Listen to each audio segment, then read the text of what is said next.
Welcome to another episode of The Brand Called You, a podcast and podcast show that brings you leadership lessons, knowledge, experience, and wisdom from hundreds of successful individuals from around the world. I am your host, Ashutosh Garg, and today I'm privileged to welcome a very, very senior and accomplished large public sector company chairman and author. And all of you know that I am very partial to authors, Mr. Partho S. Bhattacharya. Partho, welcome to the show. Thank you. Thank you so much, Ashutosh. Thanks for that very generous introduction. Thank you. Partho was the former chairman of Coal India Limited. He's the author of a best-selling book, When Coal Turned Gold. He's been featured as one of the transformation leaders of corporate India. He's been recognized, felicitated, and awarded several times. He sits on the boards of several companies, including one listed in the Toronto Stock Exchange. So Partho, you've had such a fascinating journey. You know, you started from a management trainee in 1977 with Coal India to the chairman. Tell me some of the key milestones in your journey. Thanks for that question. You see, I joined Coal India just within 1.5 years after it was formed. It was formed in November 1975.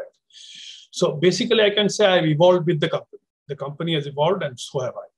So let me quickly take you through the journey of Coal India to make the whole thing properly understood. Mm-hmm. You see, India faced a major oil crisis in early 70s. Correct. And it was not in the current shape where it has $600 billion of forex reserves and all that. That was very meager at that time. So the shock was severe. What it did was it took a deep dive into examining the energy options that it has to meet the growth requirements. And it quickly identified on coal. It felt that coal is the only source of energy which is abundantly available. And, basically coal is what can be depended upon in this country. Mm-hmm.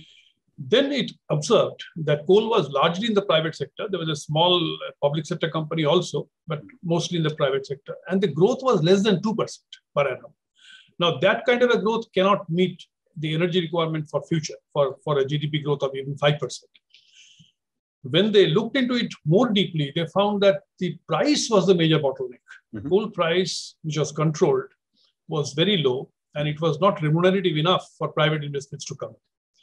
Unfortunately, it also realized that coal at that time was a kitchen fuel. It is domestic fuel in the kitchens. So any serious price increase can land the party in power into a problem in the next elections. Therefore, it wanted to do something, how to pump in money for investments, at the same time not raise prices. And the only solution was nationalization. So coal was nationalized. Wow. After a bit of restructuring, Coal India was formed in 1975 as a holding company of 5 subsidiaries. That's how the journey started. And the mandate was very clear. The mandate was to reverse the growth rate from sub 2% to plus 5%. Now, that was done by pumping in investments from the government funds through the budgetary support route with equity and loan in 50-50 ratio, roughly. So the loan definitely attracted a debt servicing requirement, but the equity servicing was not expected by the government, because they know that this. And prices were not really revised. So what happened in the next 16 years that went on like that, Coal India actually achieved the mandate. The growth rate was turned to 5.3% over the entire period from 75 to 91. But at the same time, it accumulated huge losses. It eroded 40% of the equity and also large overdue arrears of debt service payments to government. I mean, government was not very careful about extracting debt service payments because it wanted the money to be retained for other purposes. And Coal India was not in a position to pay. So that's how it happened. Okay. In the 90s, when the economic reforms took place, the government quickly took a decision to phase out, have arm's length distance with the PSUs and phase out budgetary support. That is when the company got into a serious problem because it had a very poor balance sheet. That balance sheet was not good enough to source commercial funds. At the same time, the budgetary support was phased out. The only thing that was done was the price was a little bit rationalized. That is a time when the company did absolutely first-rate reforms. I mean, that reforms can be compared with some of the best that the country has adopted or other PSUs have adopted. And as a result, the company started earning profits from 92 onwards. The profits grew a little over a period of time. It unfailingly met debt service requirements. It got the balance sheet restructured with government support. The overdue areas were taken care of through a cabinet-approved restructuring process. It approached the World Bank for a $1 billion sectoral loan to cover 24 good projects and secured that in 1998. And then the turnaround of Coal India as a whole started. Wow. So my role in all this was, first 10 years, I was outside the corporate office, a very junior officer, so I could only see it from a distance. Mm-hmm. It was just sort of a hearsay kind of thing. Right. In 87, I was posted in Coal India headquarters, fortunately in a very good position, which is technical secretary to the finance director, which is the equivalent of executive assistant, you can say. Yes. So that gave me a glimpse of the internal workings. And then I joined the whole transformation journey by doing all kinds of analysis. In fact, the personal contribution that I made, sort of a solo and personal, which makes me feel very happy, is developing a financial model which was Excel-based. It was done only by me. Wow. It was known only to the chairman and some people in the government, some people in the World Bank. That's all. So this model was prepared over a period of 1.5 years. And it had extensive what-if features with also a facility of being linked to a risk software. I mean, it could be simulated 100,000 times or whatever it is. This model was tested for inherent consistency, both in the Planning Commission, because they had to process the capital restructuring proposal, and also in the World Bank headquarters at Washington. And both of them cleared the use of this model for preparing the proposals. Amazing. So as a result, you see, all models, no model is perfect, but some are very useful. This is possibly one of those which helped Coal India to get the capital restructuring done, as well as the World Bank loan approved. Incredible. So these are some of the milestones in my journey till that point in time. The next phase was my joining Bharat Coking Coal Limited as the CMD. And normally, finance people are not posted in that position, but somehow I got it. It was a hugely loss-making company. Right. And turning that around over a period of 2.5 years, we'll talk about it later. Yeah. That was the other milestone that catapulted me to the top, the hot spot in Coal India, chairman's position. And which year did you take over as the chairman of Coal India? That was 2006. Wonderful. Wonderful. So, you also piloted Coal India from what you would call a mini Ratna to a Navratna to a Maharatna in 4 years. I mean, that's quite an amazing journey. What were some of your challenges and some of your learnings? Yeah, I must thank you for this question. This is a good question I would love to answer. In fact, this journey is possibly the shortest in the history of PSUs. Correct. And something that makes one feel good. You see, when I joined Coal India, it was a profitable company at that time. It was already earning profits, but it was not a mini Ratna company. Now, getting mini Ratna was a fairly low-hanging fruit. All that it required was to satisfy the Department of Public Enterprises that we are eligible under a sort of a template. And then once that is done, the DP will recommend it to the ministry, administrative ministry, which is Ministry of Coal in this case, and they will grant the mini Ratna. So we did all that in first 6 months. So by March 2007, we were all mini Ratna, not only Coal India, but also 4 of its subsidiaries, profit-making subsidiaries. But that was not enough because, all the biggies, which were even smaller than Coal India, were already Navaratnas. And without being a Navaratna, it was really not very... That we pitched in a very strong manner. What we said was in a bullet format, 5 things. First thing we said that Coal India is a company that meets 40% of commercial energy of this country, which is bigger than the aggregate of all the oil and gas companies taken together. And all those companies were Navaratna at that time. Second, this is done without dependence on any kind of subsidization from the government. There's no subsidy from the government. Third, the price of coal, after adjusting for energy differential, is at a deep discount to the international prices. That's the next. The fourth, even after doing all this, the company manages to have a margin of 25 to 30% and pays to the government dividends and taxes, which in most of the years is more than the entire 100% of equity contribution of the government to the company. So which other company has a better strategic relevance? Why should this company not be a Navaratna? But we got into a jam immediately because every Navaratna company is listed and we were not. So the government said that you go and get yourself listed first. So that was a setback. But fortunately, fortune favors the brave, if I may say so. The demand-supply gap in the country for coal started accelerating exponentially at that time because the power sector was accelerating its pace of capacity addition 3 times more than the earlier periods. And therefore, the domestic coal supply fell short. Imports were rising exponentially. So what was required was to approve coal projects faster. Now, in a Navaratna company, the authority of the board is much bigger than a Miniratna company. So approvals can happen within the board. If that doesn't happen, it goes to the government, takes 2 more years' time. So we made that argument, and ultimately a very special case, we got the Navaratna with the condition that we should get ourselves listed in 3 years' time. Okay. So that's how we got the Navaratna. Now, then it comes to listing. When we went for initial dipstick studies to US and UK, we found that the outcome was quite scary and people didn't view Coal India properly. We had all kinds of misreportation. We are not known for the right reasons, I can say that. But we took those issues very seriously. And we created a rebuttal for that, not only based on words, but also based on facts and actions on the ground. Like, for example, a very small example is environment. There was a point that you are the largest landowner in the country and you completely spoil the land without restoring reclamation. What we did was we quickly signed up with the NRSA, National Remote Sensing Agency, took them to take pictures annually of all the large open cast projects and see for ourselves whether the commensurate land restoration and reclamation is happening or not. And the project officers of the respective projects were informed about that.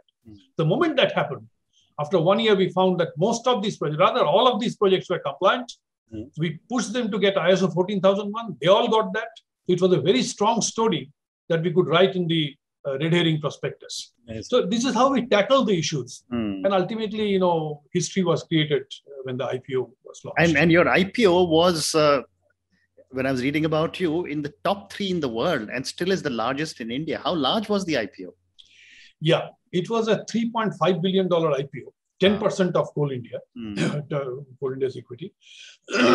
But once it was marketed, what it did was it raised subscription of $54 billion. That was about 15.3 times. The institutional segment was oversubscribed by 25 times. And all the large funds of the world had actually jumped in.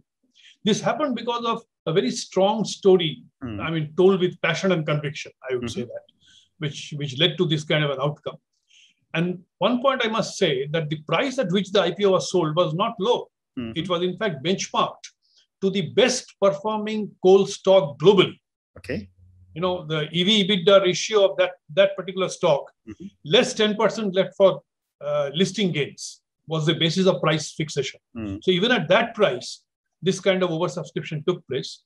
And all the more satisfying is on the day of listing, it further increased by 40% on the issue price. So that was a very satisfying kind of an issue, and it was the largest that the India has seen so far. Of course, that position may we may lose that position once the LIC IPO comes up next year. Correct. But it'll always be Coal India will always be the first company that was the largest. After that, it'll always be the second or third. See, so no, there was Reliance Power was the largest before us. Okay. So then we became largest. Okay. We continued in the journey for about 11 years. Whatever. Okay. And then after this IPO, you got your Maharatna. Yeah, Maharatna was a natural corollary of the IPO. Okay. So all the 3 Ratnas we got in that period of 4.5 years. Fascinating. So Partha, you were also talking about your experiences on turning around BCCL. Tell me about this journey. Oh, that was really, you see, it changed everything in me, excepting maybe the DNA. Other than that, everything, I became a different person after the whole turnaround took place. You see, I was selected for turning around this company. This company has been a perennial loss maker right from 1970s. From its formation. BCCL is Bharat Coking Coal. Bharat Coking Coal. And it is based out of Dhanbad, Chhadia, not one of the best places in the country. Correct. The country is known for mafia, as you know. Yeah. So it had all kinds of, every possible difficulty in mining that one can conceive of is there in that company. It had a long history of mine fires, more than 100 years. And as a result, every coal mine there had 1 or more seams under fire. So that's a massive safety hazard. Yeah. We have to handle that part. Then the manpower was about 20% of Coal India's, whereas the share of production was just about 5%. Okay. 100,000 people and hardly 22 million tons of production. So that was the kind of situation. The other bigger problem was the coal was sold. I mean, a part was sold to the core sector companies, but the non-core sector companies, that was given about 25% of the coal at notified price, which was known to go into the grey market. So they made all the money and the company lost on it. This was the other problem. So with all those kind of problems, the company was into a cash loss. When I joined, the company was incurring losses of the order of 60 million rupees, 600 crores annually. And out of that, 50% was cash loss. So as a result, huge accumulated liabilities were there. Liabilities to even the Provident Fund authorities. Fortunately, the top management was not behind bars because the PF was under the Ministry of Coal. Okay. It was Coal Mines Provident Fund. Had it been any other PF, we would all been in jail. No turnaround. Okay. So that was the situation. There was a huge payment lag with vendors. The vendors used to supply today and come after 22 months to receive their payments. So that kind of thing. There were payment defaults to the CISF. We were having a 3,000 contingent CISF to guard the mines and the installations. So CISF was threatening to take back their contingent, and we had to handle that. So it was all kinds of problems, huge cash problems. What we did was we took the problem one by one. And I would just explain to you one of them, where you will see the issue. You see, the only net salary payment up to these 100,000 workers, that was paid sometime during the month. Normally, the payment due on 1st used to happen from 25th to 28th. So with a delay, but it was paid during the month. The rest, everything was, sort of, you can say, left to God, that kind of stuff. Now, this I challenged. I said that this cannot go on. You have to make payments to suppliers of production of holding or safety items. They must get paid. Otherwise, you will not get your supplies, your production will stop. Right. And I explained to the unions that another drop by 1 million, production was dropping like a stone. From 28, it had come down to 23.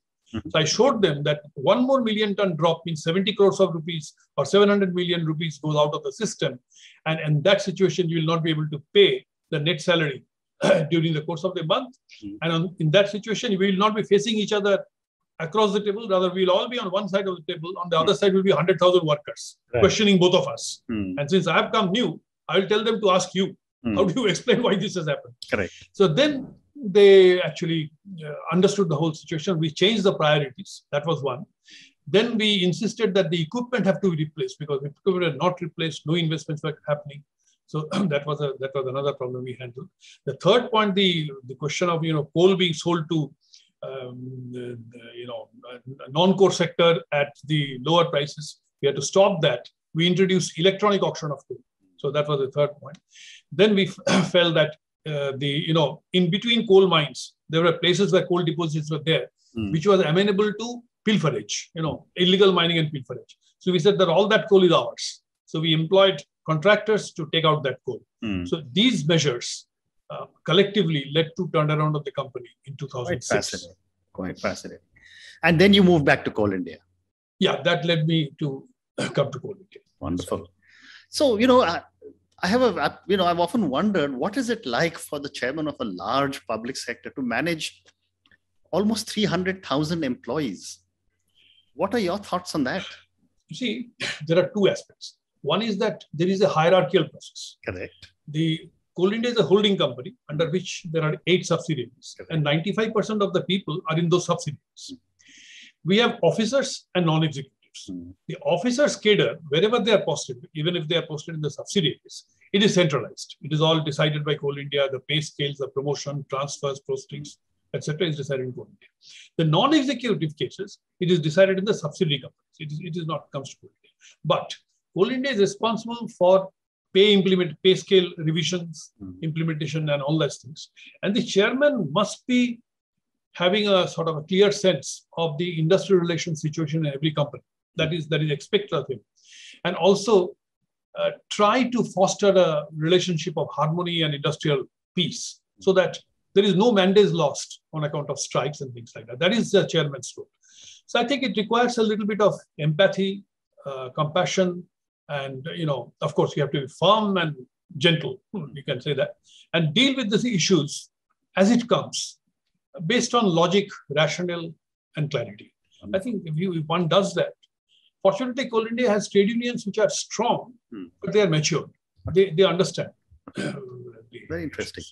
So, Partho, now let's move from Coal India Limited to coal. I mean, coal has, as you said very rightly, been a very major driver of our economy and indeed many other economies in the world. So my first question to you is, what do you see as the future of coal as a source of energy in the years ahead? See, coal has been a great source of energy as long as we didn't have renewables. Let's be honest. I mean, till 5 years back, we never spoke of anything else. It was all coal. That's because the renewable power tariff at that time, it was just started, was 16, 18 rupees per kilowatt. So that it was completely, uncompetitive sort of thing. But now when the renewable has become competitive and the situation is getting clear, I must say that coal has a limited life. Coal will not exist for all time to come. But at the same time, countries like ours, our dependence on coal is huge. I mean, even today, let us say something like more than 55% of the capacity and something like 71, 72% of the actual generation in billion units of electricity is coal-based. Wow. So that will not come down in a day. Well, we need to really encourage renewable because of the fact that, climate change is definitely a matter of concern and we have to do that. And as long as that does not happen, we have to try and make use of coal more sustainable, more climate friendly. So we are seriously, talking about, or rather we should have talked even more seriously earlier also about coal washing, for example. You only permit use of beneficiated coal. Don't move the high ash coal for a longer distance and, generate wastage of railway resources or whatever it is. So this is something. Then use the right kind of boilers, the ultra mega and all those things where emissions are contained. So by doing all this, we should be able to continue use of coal for a longer period as long as it is required, because you have to make an optimum transformation. You cannot make the transformation at a cost to the public because people need energy. So that should continue and the transformation should also take place. I hope we are moving in broadly the right direction. I mean, the country has also adopted a policy of coal gasification, which is again to make use of coal more environment friendly. Once you gasify the coal, you are actually taking out the chemical value of coal. Coal is a storehouse of chemicals as well. We have not been able to look at that aspect because there was always a demand-supply gap between coal required for the power stations and the coal available. Correct. So we had to, everything was going to power. So once we can do that, I think we should be able to use coal more in an environment-friendly manner for a longer period of time and make the transition seamless and smooth. But the transition is sure to happen. You just mentioned, that almost 70% of our energy is coming from coal, and it will continue. Do we have sufficient stocks? Well, as far as reserves are concerned, we have no issues because we have more than 300 billion tons of coal. I see. There's no issues. Okay. Yeah. The problem was in players. Coal India was the only player. Now the government has, adopted commercial mining and blocks are being given to various agencies. So there are more players are being created. So with more players, reserves being abundant, I think coal sufficiency will not be an issue. Okay. But do you see a reversal of roles taking place? You mentioned that the renewable sources of power were very expensive and coal was cheap. But now renewable sources of power is coming down so significantly. People are saying renewable power could be almost zero. Will that have a negative impact on coal? Well, you see, it cannot be zero because, there is a huge capex involved in setting up renewable. And capex also, you have to find money for that capex. Yeah. So capex costs will be there. And there is renewable cost is low because there is a lot of, direct and indirect subsidization. There's a capex subsidy. There is also, as for the policy, it's a must avail kind of thing, the must of thing. Whereas coal-based power is mid-order system. So there are some differences there. So once everything is at level playing field, I think coal will also compete for some more time. Okay, fair enough. Eventually, we can have hydrogen, we can have more efficient fuels. and the whole thing is likely to change. There is no doubt. But Right. it takes some time. We have to also remember that every ton of coal funds it was earlier clean energy. Now, of course, it has become a GST compensation. But basically 400 rupees a ton, which is about 25,000-30,000 crores, or rather 250 billion rupees a year, goes to finance the good things. Amazing. Amazing. That is also coal's contribution. Amazing. So I've got one more question about you as the CEO or chairman of Coal India before I move to your book. I've often wondered and marveled, a person as the chairman of an organization of the size of Coal India must have some very unique capabilities as compared to a public-private sector chairman, because you have the government at the center, government at the state, the political leaders, the bureaucracy, you're also providing employment, you are responsible for the townships that are being created everywhere. What do you see as the important qualities of a public sector chairman of a Maharatna? Well, I think the first thing is you should not allow the chair to get into your head. Okay.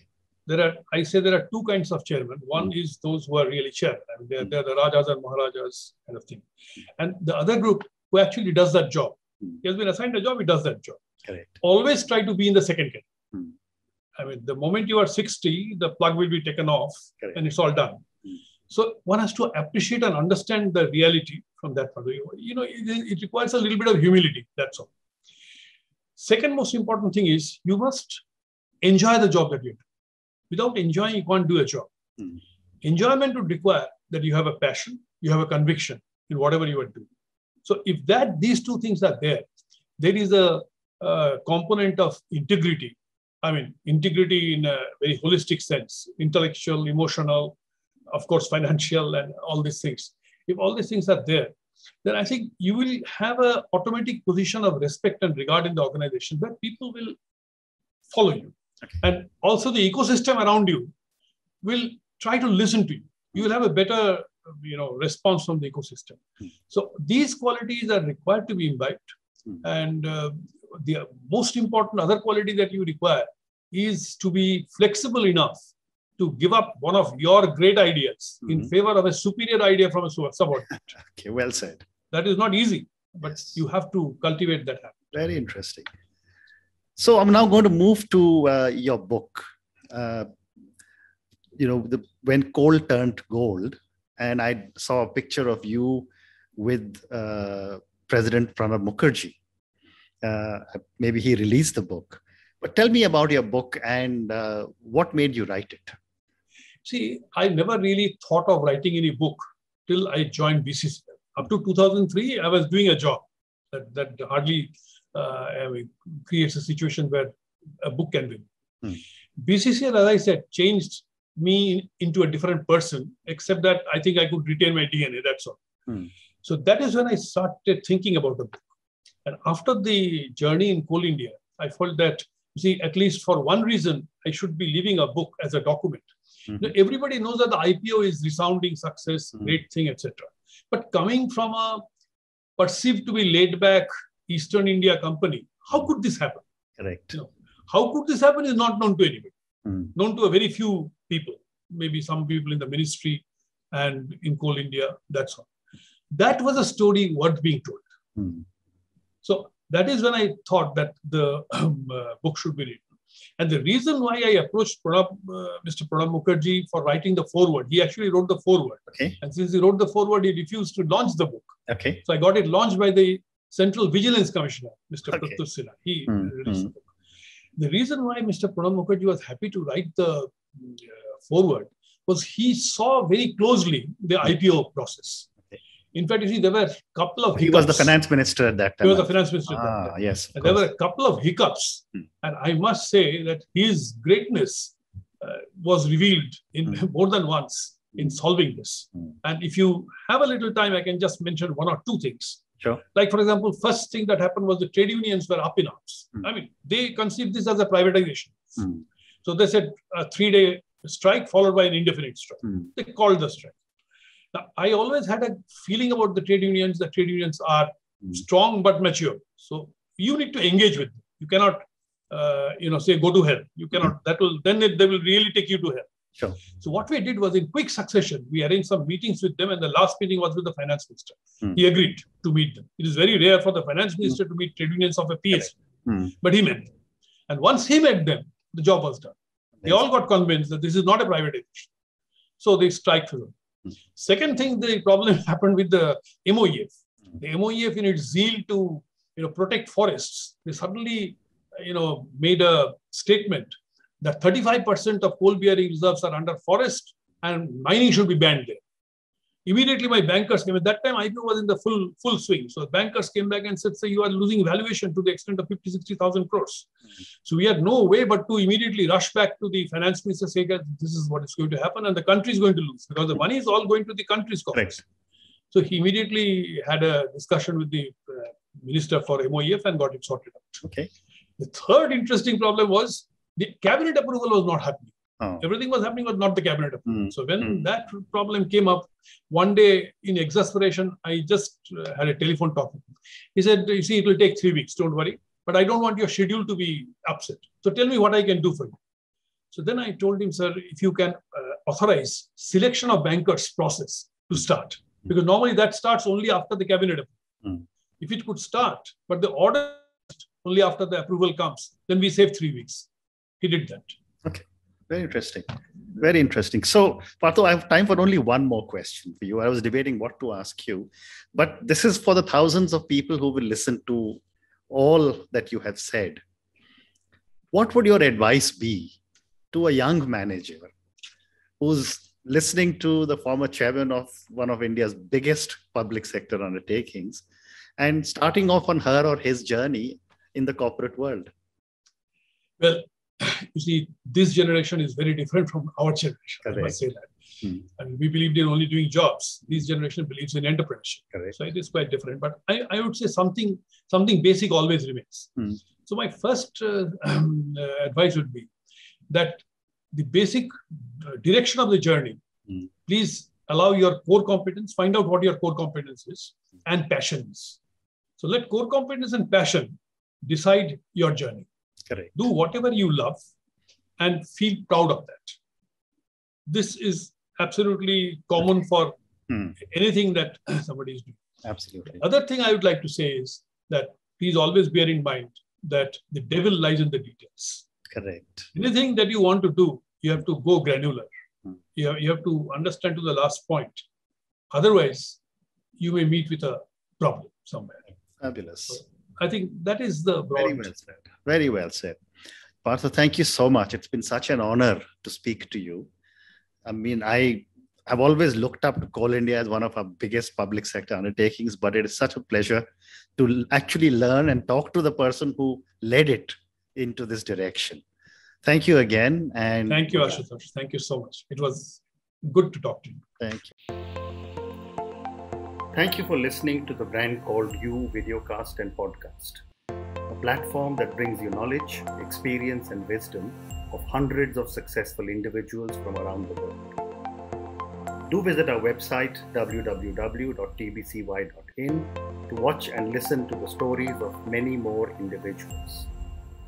You can also follow us on YouTube, Facebook, Instagram, and Twitter. Just search for the Brand Called You.